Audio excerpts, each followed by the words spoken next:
Hey you guys, are your shower knobs old and leaking? Well, I'm going to show you how to replace the valves in these as well as the new shower knobs. I've got this Pfister Verve tub shower rebuild kit here. All right, there's everything that came with it. So you got a left, a middle, and the right. And the difference here, you can see it's got a little notch in there where these ones don't. And also the gaskets are white on this one. So that one's going to go right in the middle. It's got some nice new chrome handles too. First, we're going to go ahead and install these.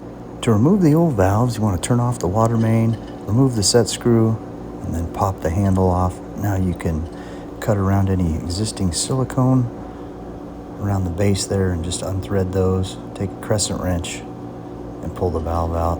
It just threads on out. And I'm cleaning up the area really good with a scraper and some alcohol. Now just put some plumber's tape around each valve. There we go. Just pop that back in there. I used plumber's tape for this middle one, but I made sure to keep it off that diverter right there. So I kind of had to keep a narrow strip.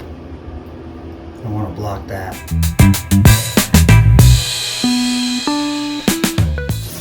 All right, everything looks to be holding. No leaks back in there. There.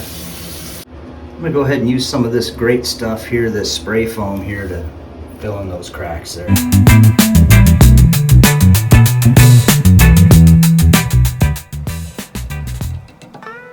Put those on there until they're hand tight.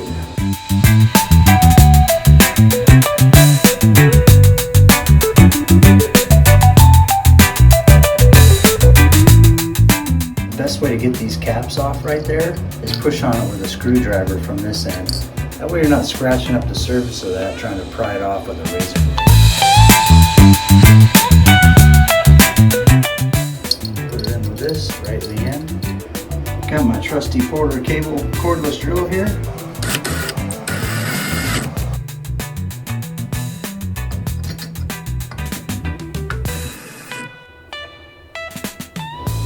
Now you just take these and just pop them right in there.